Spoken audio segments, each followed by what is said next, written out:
Well, that's for you to judge how I have been received as far as this is concerned. But countries like ours, the least developed countries, are really badly affected as a result of the general inflation all over the world and the rise in oil price. On the one hand, we are paying far too much price for oil, and on the other hand, we are having to get from the developed countries finished products at higher and higher price. So on the one hand, we are having to pay a much higher bill for oil, and on the other hand, we are having to pay much higher bill for imported products. This has put us off very badly. So we have to find out ways and means by which we can balance up this maladjustment. And it is with this objective that I suggested that the OPEC countries should think of supplying oil at that price level to the least developed countries. Yeah, thank you very much. This is again very important for us, this commodity price agreements, because we find that for our raw products, countries like us are mainly exporting raw material. And for this, unfortunately, we are getting lesser price or not attractive price. So this has decreased our exports in real value. So if an agreement like this is reached through negotiations and understanding, it is going to help countries like ours reasonably well and keep our export balanced, and we can see beforehand and know how much we can earn from our exports. This will help us in planning our production in the country and our export over a period of substantial time.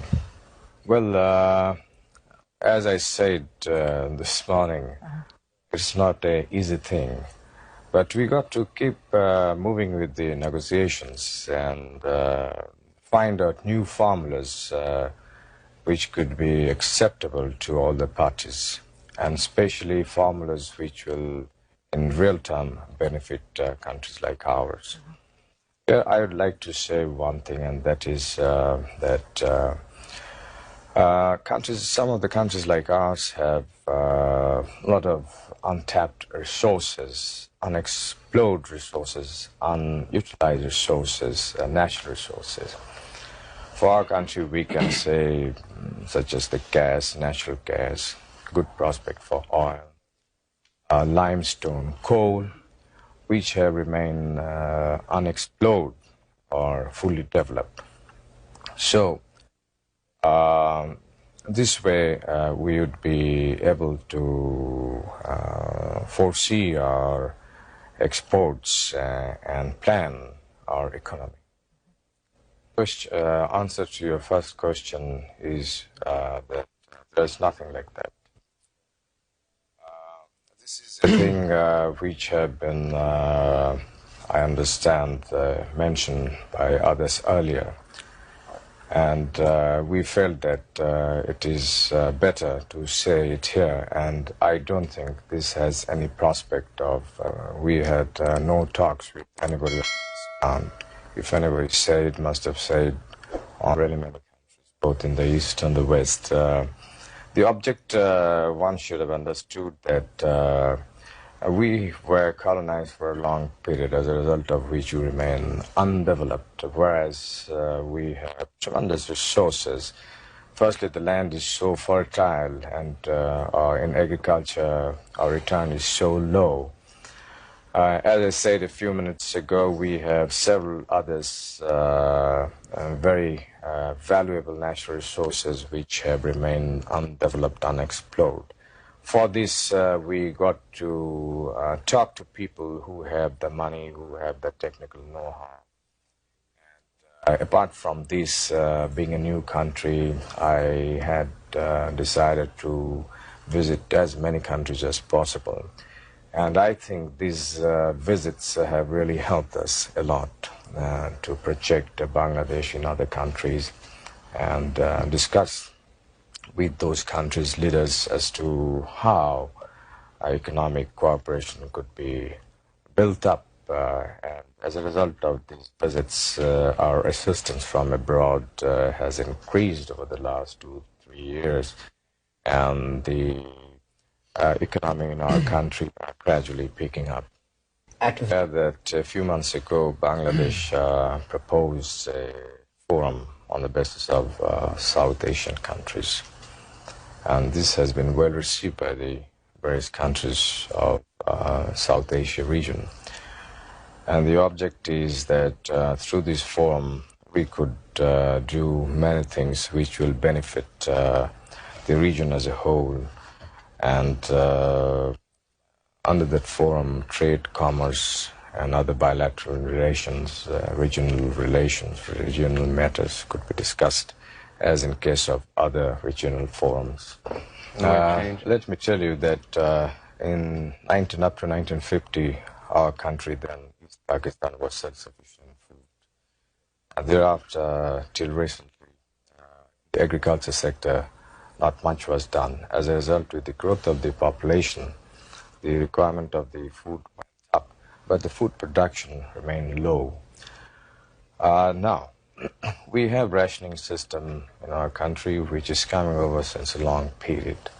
Now, the object of our government is to gradually get rid of this rationing system, which is mainly concentrated in the urban areas, but we are trying to sort of distribute more and more in the rural areas. And lately we have started open market operation, whereby at a certain price we sell out in the markets rice and wheat to keep the market price steady. At the same time, we have undertaken special measures to procure a lot of food grains, and right now we have 1.2 million roughly food stock with the government. We are giving a lot of encouragement to the farmers by price support, and in future we are going to do a lot more. The object is ourselves to become self-sufficient in food so that we don't have to get really food from abroad. It's not a good thing. But realistically, you are going to need additional food aid for the next several years. And what is the impact of the British government curtailment? I'm coming to that point. Let me tell you that we shall be self-sufficient in food earlier than anybody thinks, and we have taken certain measures on that count, and we are beginning to get the results. As far as... When do you expect food self-sufficiency?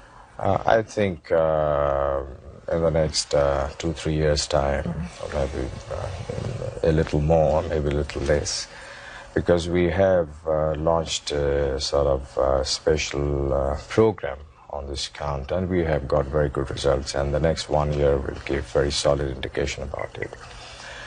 Our objective is not to become self-sufficient alone, but we are going for doubling food production in the next 5-6 years' time from now. For this, we are mobilizing the people to take to voluntary works for re-excavating the silted-up canals and rivers with a view to doing irrigation, bringing more and more land under irrigation. And in the last winter, we did massive work on this count, and through voluntary means we brought more than 600,000 acres of land under irrigation, virtually at no cost. And next winter, which is our dry season, we are going to undertake 3 times more than this work. That means we will try about 1.5 million acres to be brought additional under irrigation by unconventional method. So this is a great effort that is coming up in our country. And I hope this question will not arise very much in the near future. Reduced the food aid as compared to before because of certain other reasons also. But I hope that the food aid by other countries will not be affected as a result of this. This is the time where we need support because we are trying to pick up and stand on our feet. And this is the time that our friendly countries got to come forward and give us a helping hand in a big way. Well, the Islamic solidarity is building up, I hope in the near future we shall be able to overcome these problems through various measures, and I strongly feel that the Islamic solidarity is going to become stronger and stronger in future. But does the present situation in those two specific countries right now concern you deeply? It does concern, but I don't think Islamic solidarity as such is affected as a result of these two.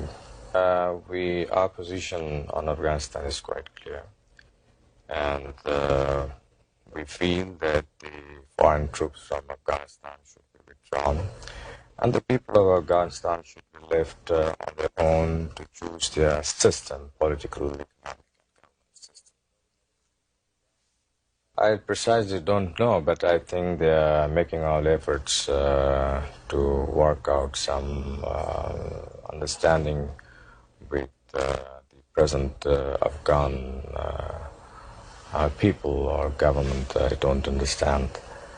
I don't have the exact information, but they are approaching in various ways to realize their objective.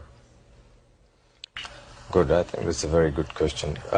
It's a very difficult problem, let me tell you, but this should not dishearten us. There should be less of pessimism and more of optimism, and we should move forward and negotiate, carry on with the dialogue, talk, and find out formulas which could bring better results in this. As far as we are concerned, we are not sitting idle. We are developing our natural gas, and we have sufficient natural gas. I think in the near future we are going to sort of bring gas under more utilization. We may sell natural gas as LNG and use natural gas as CNG and things like that. And we are now exploring ourselves for oil. There's very strong indication that we have oil. And we hope in the near future we may have oil, we may get oil in our country. Then we have a huge reserve of coal in the northern areas of our country, and we're going to sort of exploit this coal mine.